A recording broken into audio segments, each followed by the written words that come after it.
ప్రతి వారికి వాడుక భాషలోనే భావంతో శబ్దంతో ధ్వనులతో గ్రహిస్తాడు. అంటే జ్ఞానేంద్రియాల ద్వారా గ్రహిస్తాడు. అంటే వాసన ద్వారా కొన్ని, శబ్దం ద్వారా చెవి ద్వారా కొన్ని, శ్వాసేంద్రియంతో శ్వాస ద్వారా కొన్ని, చూపుతో కొన్ని గమనిస్తూ అన్నీ వాడతారు. ఇవన్నీ అర్థం అవుతున్నాయి కదా. నేను ఉన్నాను దేహంగా, దేహ పదార్థంగా.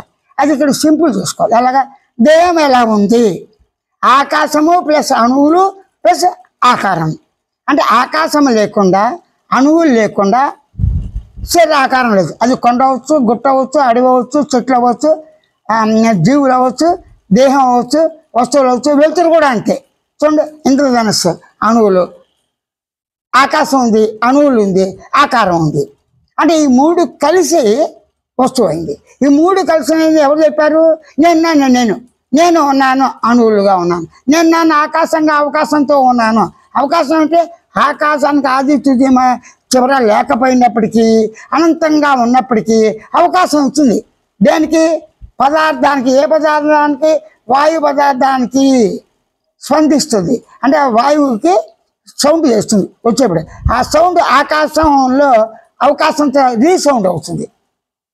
అంటే సౌండ్ శబ్ద ఆకాశ గుణం ఉన్నారు ప్రత్యేకించి. కానీ అసలు ఆకాశం మాట్లాడుతుంది. కానీ ఆకాశంలో అనంతంగా ఉన్న వాయు కణాలన్నీ విజృంభించి గాలి బాగా వేసినప్పుడు రీసౌండ్ వస్తుంది కదా. మన గజ్జలో చూడండి రీసౌండ్ వస్తుంది. ఆ విధంగా కొండల లోయలు వెళ్ళండి, మీరు ఎదుగుతుంటే అదే మళ్ళీ వస్తుంది. అంటే ఆకాశంతో కూడి మిగతా అన్ని భూతాల కణజాలం అంటే అణువులన్నీ కలిసి వస్తువు కింద, మనుషుల కింద, పదార్థం కింద, వెలుతురు చీకట్లు అన్నిటి కింద అయింది. ఇది అనుభవంలో ఉన్నదిగా. అయితే నేను ఉన్నాను. దేహం ఎలా ఉన్నది? దేహం అణువులతో ఆకాశంతో ఆకారంగా ఉంది. అప్పుడు ఇక్కడ ఏం చెప్తున్నాను? శబ్దంతో భావంతో మన పదాలు అది వార్త ఎంతవరకు ఉపయోగిస్తుంటే సాక్షాత్కారం వరకు. అసలు అన్నిటికీ అదే. అది లేకపోతే అసలు ఏమీ లేదు. స్పృహ లేకపోతే ఏది లేదుగా. అంటే స్పృహ అనే శబ్దంలో అణువు, స్పృహ పదం అర్థము, అణువులు, ఆ నిరాకారం. ఆకాశంలో ఆకారం లేదుగా. ఆకాశము శబ్దం, ఆ శబ్ద కదలిక అంటే పదార్థ కదలిక వచ్చేసింది. శబ్దం నిరాకారంగా వచ్చింది. నిద్ర ఎలా ఉంది? నిరాకారంగా, సాకారంగా తెలియని స్థితి, అవ్యక్తం ఉంటారు. వ్యక్తం కాని స్థితి. అంటే వ్యక్తం అంటే ఏంటి? నేను ఉన్నాను, నాకు నేను తెలుస్తుంది, తెలిసిన కొన్ని తెలుస్తాయి, కొన్ని తెలియవు. ఆ తెలుసుకోవటం, తెలియకపోవటం అనే తెలివి అయితే మనసు లేనిదే అవ్యక్తం అన్నారు. చూడండి, విత్తనం అవ్యక్తంగా చెట్టుతో ఉంది. ఏమంటే విత్తనాలు తీసుకురండి, దోసకాయలు అవి ఇవి అంటాం. అంటే దోసకాయలు కాయించి తినాల దృష్టిలో దోస విత్తనాలు కొంటాం, అలా కొబ్బరి ఏవైనా సరే. మరి అదేవిధంగా ఆ విత్తనాలు కొన్న తర్వాత ఆ విత్తనాలు వేయించుకుని తింటావా? దాన్ని కరెక్ట్గా నువ్వు దాని తగిన వాతావరణంలో మట్టిలో పెడితే కొన్నాళ్ళుగా పండ్లు వస్తే ఇంకా విత్తనాలు ఈ విధంగా వచ్చి వ్యాపారం చేసుకుని తన వృత్తిలో తన భార్యలను పోషించుకుని జీవించవచ్చు కదా. అంటే ప్రతి వృత్తిలో కూడా ఒక పని ఉంది. ఆ పని చేసేవాడు చేయుట కర్త కర్మకే తానే. కాబట్టి ఇవన్నీ తానన్నప్పుడు తనకు వచ్చేటువంటి స్ట్రెస్ వల్ల, లాభ నష్టాల చేత, ఒత్తిడి వల్ల ఈ భాష చేత ఇంకా సాధికం అయిపోతుంది. ఎవరో వస్తాడు, గుండె దగ్గర నొప్పిగా ఉంటే హార్ట్ అటాక్ వచ్చిందండి అంటే అందుంటే వాడు ఏంటి? సరే అని డాక్టర్ కాదు, ఏమయ్యా మైనర్గా వచ్చింది, ఇంకో 2 స్ట్రోక్ వస్తాయి, గ్యారంటీ ఇవ్వలేను, మరి రాకుండా అయితే ఈ విధంగా రాయమని వాడు సరైన వాడు కాకపోతే ఇంకా గుంజేస్తాడుగా డబ్బులు. సరైన వాడు ఇది నొప్పి ఇది కదా, గ్యాస్ నొప్పి అని కొంచెం తగ్గించుకో, బీపీ అన్ని కరెక్ట్గా ఇస్తాడు. అంటే మనుషుల్లో కూడా అనుకూలం, అననుకూల మనుషులు ఉంటారు. అనుకూలమైన వాళ్ళు కొంతవరకు మంచి చేస్తారు, కొంతవరకు చెడ్డ చేస్తారు. పూర్తిగా చెడ్డ చేసేవాళ్ళు లేరు, పూర్తిగా మంచి చేస్తారు. ఈ విధంగా భిన్న భిన్న అభిప్రాయాలతో మనం ఇష్టాలను బట్టి, మన యొక్క శత్రుత్వం మిత్రత్వం బట్టి, అది ఇంట్లో కానీ బయట కానీ అంతే. కుటుంబ సమస్యలు ఈ సమస్యలన్నీ ఆలోచన రూపంగా రకరకాలుగా వస్తాయి. ఒక ఆలోచన కోటానికి ఒక కామం అంటే ఒక కోరిక. ఆ కోరిక ఆలోచన బండి కొనాలి, బండి కొంటా, ఆ బండి కొని పెట్టుకుపోతుంది. అది పెట్టలేకపోతే బండిని కొట్టేస్తే పెట్టుకుంటారు, తాళం పెట్టేస్తారు. రకరకాల అంటే ఒక వస్తువుతో ఇంకో వస్తువు పనిపడింది, సాపేక్షకం అన్నమాట. ఈ విధంగా ఈ యొక్క వస్తువు అయినటువంటి దేహాన్ని వాడటంలో తోడు భార్యాభర్తలు, పిల్లలు, అమ్మా నాన్న వచ్చేసరిగా వాళ్ళ అనుబంధాలు, ప్రేమలు ఇవన్నీ కూడా భాషతోనే భావంతోనే అనుబంధాలు ఏర్పడ్డాయి. అమ్మ అంటా కదా, చిన్నప్పుడు అమ్మ అన్న కదా, కన్యా అన్నప్పుడు కన్యా, కూతురు అయితే కూతురు, అల్లుడే అల్లుడు, మనోడు, తాత, ఇవన్నీ ఏమిటి? పదాలు మారుతాయి. అంటే శరీర ఆకారం అన్నమాట. ఇక్కడ అణువులు ప్లస్ ఆకారము ప్లస్ ఆకాశం, ఈ 3. ఇప్పుడు నేను దేహము, అజ్ఞానం ఉన్నారు. అజ్ఞానం కానీ జ్ఞానం కానీ ఆకాశాన్ని గమనిస్తూ దేహాన్ని గమనిస్తూ అణువులు గమనించచ్చుగా.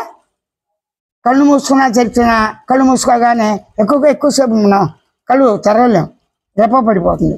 అలా కళ్ళు మూసుకోకుండా శరీర శ్వాస, తల, ముండం, కాలు చేతుల శ్వాస. నొప్పి వస్తే అక్కడే గోక్కుంటాం, ఇక్కడైతే ఇక్కడ గోక్కుంటాం. అలా గోక్కుంటూ ఆ లోపల అణువులు, కదిలికలు అవన్నీ తెలుస్తాయి. అనుకోవటం తెలుస్తుంది, ఆకాశం తెలుస్తుంది. అలాగే ఉండండి. అసలు ఆకాశం ఉన్నది అని ఆకాశం మాట్లాడిందా? దేహం ఉందని దేహం మాట్లాడిందా? నీడ ఉందని నీడ మాట్లాడిందా? కన్ను మాట్లాడిందా? ఇవి మాట్లాడలేదు ఎలా చెప్తావు? మాట్లాడేవాడు నువ్వు ఉంటూ అవి మాట్లాడలేదు కాబట్టి నాకు దేహం ఉంది, దేహం మాట్లాడుతుంది, నేను మాట్లాడతాను అంటే అప్పుడు మనసు అంటే ఏంటి? అట్లా చూద్దాం. దేహమే మాట్లాడుతుంది, నేను స్వయంగా ఉంటుంది. నేను దేహబుద్ధితో, దేహంతో అభిమానించి దేహం యొక్క సుఖం దుఃఖం మంచి చెడుతో ఉన్నప్పుడు మనసు అని బుద్ధి చిత్తం అహంకారంగా పేర్లు పెట్టారు. దయచేసి మనం నేను అన్నాం. ప్రస్తుతానికి నేను దేహంగా ఉన్నాను, అణువుతో ఆకాశంతో ఆకారంగా ఉన్నాను అని అలా గమనించండి. ఆ గమనికలో మీ కదిలికలు, దేహ కదిలికలు, బాధలు, సుఖాలు, బయట వచ్చే శబ్దాలు అన్నీ వింటారు. వినండి, మీరేం అలాగే ఉండండి. అలా ఉండగా ఓ చోట నొప్పి వస్తుంది, లేదా ఓ చోట సుఖం వస్తుంది, లేదా మీ ఇష్ట ప్రకారంగానే ఒక శిరస్సును గమనిస్తూ కూర్చోండి. శిరస్సు కదలికలు, శిరస్సులో వచ్చే ఊపుడు, ముందు వెనక్కి చూడు, క్రమంగా శిరస్సులో తలనొప్పి రావచ్చు, లేదా ప్రశాంతంగా ఉండొచ్చు. అన్ని ఎరుకతో గుర్తించి గమనించక అప్పుడు ఎరుక స్థానం ఏమైంది? శిరస్సు ఉన్న చోట ఎరుకుందా, ఎరుకున్న చోట శిరస్సు ఉందా? రెండు ఒక చోటే ఉన్నాయా? మీరు వేరుగా చూడాలి. ఒక శబ్దం ఉన్నప్పుడు ఇంకో శబ్దం పక్కన ఉంటుంది, ఖాళీ ఉంటుంది. శబ్దం ఖాళీ అయినప్పుడు ఎరుక శిరస్సు, లేదా ఎరుక శరీరము, ఆకాశం, అణువులకి పక్క ఉన్నాయా, పైన ఉన్నాయా, ఒకటిగా ఉన్నాయా? ఒకటే. నేను ఉన్నాను దేహంతో అంటే ఆకాశం ప్లస్ అణువులు ప్లస్ దేహాకారం, ఎరుక అంతే. ఇక్కడ ఆకాశానికి ఆకారం లేదు కాబట్టి వదిలేస్తాం. అణువులకు ఆకారాలతో కదులుతే కనబడవు, అనుభూతేవి. కానీ శిరస్సు అనగానే కన్ను, ముక్కు, కాలు, చేతులు అన్నీ వచ్చేసినాయి. కన్ను, ముక్కు జ్ఞానేంద్ర, కర్మేంద్రాలు వచ్చేసా. ముందు తల, ఇదంతా అయిందిగా. ఏ పాటకు ఆ పాట, ఈ పాటలు వచ్చిపోతాయి యాక్సిడెంట్లో, పుట్టుకుతావు. కానీ ఎరుక లక్షణం రాదు పోదు, సహజంగా స్వతసిద్ధంగా ఉన్నది. ఎరుక ఉన్నది, ఎరుకతో శరీరాకారం ఉంది. అంటే ఎరుకతో ఎరుక పైన ఉందా, ఎరుక కింద ఉందా, ఎరుక పక్కన ఉందా శరీరం? పేపర్ మీద అక్షరాలు రాసా, పేపర్ మీద రాసా, వెనక రాసా, ముందు రాసావా? అర్థం ముందు ఉన్నావా, వెనక చూస్తుందా ప్రతిబంధకం? ఇది వ్యవహార జ్ఞానం. కానీ అక్కడ లేదు. ఉన్నది సద్వస్తువు, చిద్వస్తువు, ఆనంద వస్తువు అయినటువంటి మౌనమైనటువంటి ఎరుకే, స్వే ఉన్నది, స్వే అనుభవం, స్వే ఆనందం, స్వే మౌనం, స్వే పరిపూర్ణం, స్వేచ్ఛగా ఉంది. తనకు తాను స్వతసిద్ధంగా, సొంతంగా, స్వయంగా అనుభవసిద్ధమే. ఏ ప్రయత్నం లేదు. అన్నికీ తెలుస్తుంది. స్వయం ఉందా? ఉందండి. గమనిస్తున్నా అండి. గుర్తిస్తున్నా అండి. ఏం తెలుసుకుంటున్నాం? శరీరం కనబడుతుంది, కాళ్ళు చేతులు కనబడుతున్నాయి, మీ శబ్దాలు వినబడుతున్నాయి, బయట శబ్దాలే, గాలి తెలుస్తుంది, అన్నీ తెలుస్తున్నాయి. తెలుసుకున్న వాళ్ళు ఎంతమంది? గాలి తెలుసుకునేది ఒకడు, శిరస్సు తెలుసుకునేది ఒకడు. రెండు తెలుగులా లేదండి, నేను ఒక్కనే. అంటే నేను ఒక్కడే నీ తెలివితో. అంటే తెలివితో ఉన్న జ్ఞానంతో, తెలివితో ఉన్న జ్ఞాపకంతో, తెలివితో ఉన్న గమనించే లక్ష్యంతో, తెలివితో శబ్దం భావ లక్ష్యంతో, ఉనికితో, అనుభవంతో, చిత్తుతో, ఆనందంతో అన్నీ నేను ఉన్నాను. నేను నానే స్వయం. ఆ స్వయాన్ని ఆత్మ అన్నాను. దేవుడు, పరమాత్మ అని పదాలు చదువుతుంది. అంటే ఆత్మ ఉన్నది. ఆత్మ అంటే ఏంటి? సాక్షి చైతన్యమే. చూడు, సాక్షితో చైతన్యం ఉంది. చైతన్యం మాట్లాడేవాడు సాక్షి ఉన్నాడు. వాడు ఉన్నాడని చెప్తానికి రుజువు ఎందుకు? సాక్షి, వాడికి వాడే స్వయం సాక్షి, రెండో వ్యక్తి లేడు. అంటే స్వయం సాక్షి లక్ష్యంతో గమనించేవాడిగా, స్వయం స్మృతి లక్ష్యంతో జ్ఞాపకంతో, స్వయం జ్ఞాన లక్ష్యంతో తెలుసుకునేవాడిగా, స్వయం శబ్దంతో కదిలితో పరిణామం పొందుతూ భావిస్తూ అనుకునేవాడిగా నేనేమున్నాను. ఎప్పుడు ఉన్నాగా అలాగే ఉండు. అలాగే ఉండేప్పటికీ నువ్వు మన్నం చేయక్కర్లా. ఎందుకంటే ఖాళీ కూర్చున్నావు అనుకో, ఎవరో ఫ్రెండ్ గుర్తుకొస్తాడు, అది ఇప్పుడు వాడు సినిమాలో ఉంటాడు, రమ్మన్నాడు, ఇంట్లో ఎవరు లేరు, ఎలాగ అంటే నువ్వు వాడు రమ్మన్నాడు నీకు తెలుసు, జ్ఞాపకం వచ్చాడు. ఆ జ్ఞాపకంలో వాళ్ళని సినిమా తెలుసు, టికెట్ తీశాడు, ఇంట్లోంచి వెళ్తాం వీళ్ళని పరిస్థితి. కొన్ని గొడవలు, పక్కన ఎవరో పోయారు, వాళ్ళు రమ్మన్నారు, రోజు ఉండేవాళ్ళు. అది వీళ్ళు ఫోన్ చేస్తే అందదు. ఏం చేస్తాడు? మానేస్తాడు. ఆ పక్క వాళ్ళు మరి ఉంటాయి అనుబంధాలు, చచ్చిన బతికిన శుభకార్యాలు దళముంటారు. ఆ తర్వాత సంభాషణ వేరు. ఇక్కడ ఏంటి మనకి తెలుసుకునేది, ఎప్పుడు ఏదైతే మీకు సంఘటన ఉంటుందో, సంఘటన అంటే ఇద్దరితో కానీ ఒకరితో, ఇప్పుడు నీకు జ్వరం వచ్చింది, విరోచనం అవుతుంది, అది సంఘటన. లేదా మన పిల్లలకు వచ్చింది, ఎవరు లేరు ఇంట్లో, మనం వెళ్ళి తేవాలి. కాబట్టి నీకు నువ్వు ఉండి తీరాలి, పరస్పరం సహకారంతో అనుబంధాలతో ఉండాలంటే ఇంకో పని లేదు కదా. డాక్టర్ గారి దగ్గర వెళ్తూ వెంటనే నువ్వు మందుల షాప్ దగ్గర వెళ్తా ఎలా ఏం చేస్తావు, డాక్టర్ గారికి ఫోన్ చేస్తేనే ఒకవైపు మందుల షాప్కి ఫోన్ చేసి ఆయనతో మాట్లాడి కసేపు పెట్టేసి మందులు బలా ఇవి బాబు వాటితో పంపించు, ఇక్కడ ఇలా వచ్చింది వేణీళ్ళు ఇది అన్నీ పురమాయించవచ్చు ఒక వ్యక్తి. కానీ ఒక వ్యక్తి ఒకే సభలో ఒకే పదాన్ని ఒకే అక్షరం పలుకుతాడా, అక్షరం తర్వాత అక్షరం పలుకుతాడంటే ఆ వాక్యాలను పదాలు స్పీడ్గా స్లోగా చెప్తాడు. ఆ విధంగా నేను ఉన్నాను ఎరుకతో ఈ దేవం ఎక్కడుంది, ఎరుకలోనే ఎరుకున్న ఉనికిలోనే ఎరుకున్న తెలుగులోనే, ఆ తెలుగులోనే ఈ శరాకారంతా కూడా అనురూపంగా పరిణామంగా అవిచ్ఛిన్నంగా నేనున్నాననే శబ్దంతో దేహంగా వచ్చింది. చూడండి, నేనున్నానే శబ్దంతో దేహంగా వచ్చింది దేవబుద్ధి. అంటే దేహంగా వచ్చింది, అది దేవుని నేను వచ్చాను తప్పదు. నేను దేహంగా ఆకారంతో నేనే ఉన్నాను. ఉనికి ఎందు, ఉనికి అంటే ఏంటి, ఎరుక ఎందు, ఎరుకంటే ఏంటి, తెలివి ఎందు. అంటే తెలివే తనకు తాను స్వయంగా ఈ సర్వంగా అయ్యి తనకు తానే ఉన్నది. డేట్ అయిపోయింది మీకు, అప్పుడు పరిపూర్ణం అయిపోయిందిగా. అంటే పరిపూర్ణ ఎరుకున్నందు పరిపూర్ణ గమనించి గుర్తించి తెలిసిన లక్ష్యంతోనే నేను ఉన్నాను. ఎప్పుడైతే నువ్వు అలాగా సహజంగా అట్లా ఉండటమే గ్రహించి గమనించి గుర్తించి తెలుసుకోవచ్చుగా, దీనికి ఏ శ్రమ లేదుగా. ఒక ప్రశ్న అడిగినప్పుడు ఆ ప్రశ్న దానికి సంబంధించిన కొద్దిగా గొప్ప అర్థము ఆన్సరు కొద్దిగా గొప్ప తెలిసి అడుగుతా. అసలు ప్రశ్నిస్తాన్ని అరే ఆ టైంలో ప్రశ్నిస్తున్నారు ఎలాగా నాకు గుర్తుందిరా, నేను వాడిని అడిగింది ఏం లేదు, మీ అమ్మ వంశం ఏంట్రా, 2 అమ్మలు కదా, ఎవరికి పుట్టావా అని అడిగా. వాడు తిట్టేస్తున్నాను. నేనేం చేసేది, మొదటి అమ్మ పోతే 2వ అమ్మ వాళ్ళ అమ్మ చెల్లెల్ని చేసుకున్న పుట్టినడు వీడు, అది తెలియదు. దీని మీద గొడవలేని తర్వాత సర్దుకున్నారు.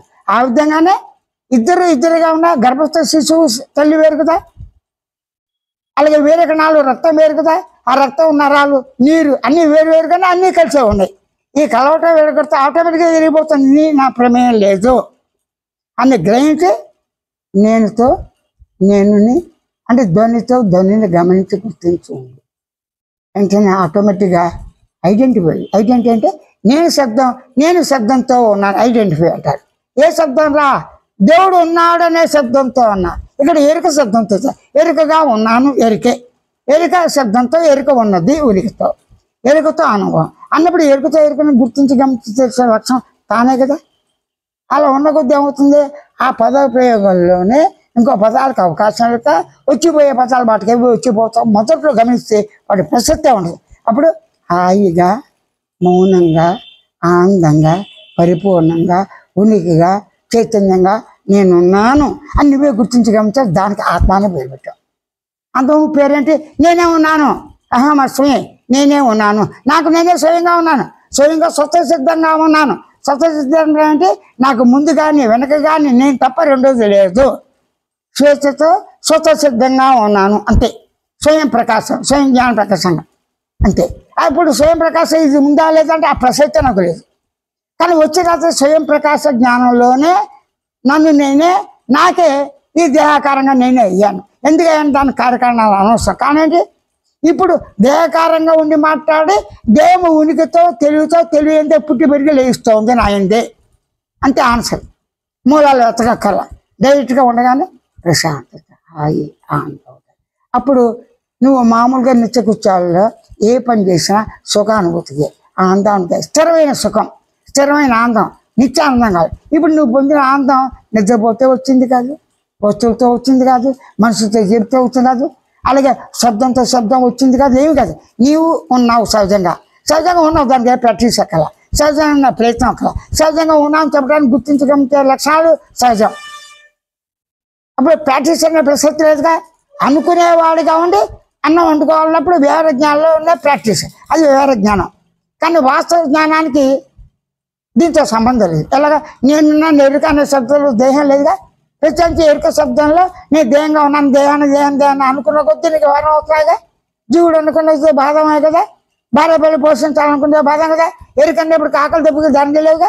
ఎరుకతో గుర్తించిన శరీరానికి ఆకలి దెబ్బలు వచ్చి మనసుతో తానే అనుభవిస్తోంది సుఖ దుఃఖాలు. కానీ ఇక్కడ ఎరుకనే అనుభవిస్తుందిగా, స్వయం ఎరుకతో, స్వయం జ్ఞానంతో, స్వయం గమనంతో, స్వయం స్మృతితో సత్యాం స్వరూపం మౌనంగా ఉన్నాను అంతే. అలాగ తను ఐడెంటిఫై చేసుకుని అలాగ ఉండిపోవటమే. ఇప్పుడు స్వయం అనుభవం, స్వయం సాక్షాత్కారం, ఇదే ఆత్మ సాక్షాత్కారం అని మాత్రమే స్వామిని నిర్గుణించిన ప్రతి వారికి, సామాన్యుడు కావచ్చు, అసామాన్యుడు కావచ్చు, పండితుడు కావచ్చు, భాష వచ్చు రావచ్చు, అందరూ కూడా ఉన్న అనుభూతులు వారికి వారే తెలుసుకొని ఆకలేసింది, అమ్మ ఆకలి, నోట్లో నూరు ఊరుతుంది, తింటాం, దప్పిగా తెలుస్తుంది. వంటగా ఉన్నప్పుడు తన పని తాను చేసుకున్నాడు. ఇప్పుడు జంట అదే వ్యవహార జ్ఞానం. కానీ తనకు తానే గాలి పీల్చుకుంటూ బతికిన ఉన్నారు కదా, తనలో ఊట తానే కదా. ఎంత నీరు ఇంకినా ఇంకా ఇంకుతూనే ఉంటుంది ఆ భూమిని ఎంత చదివినా కూడా భూమి తరగదు కదా. ఆకాశం లోతు ఎంత పిలిచిన ఆకాశంగా ఉంటుందా, బెజ్జం అవుతుంది కదా.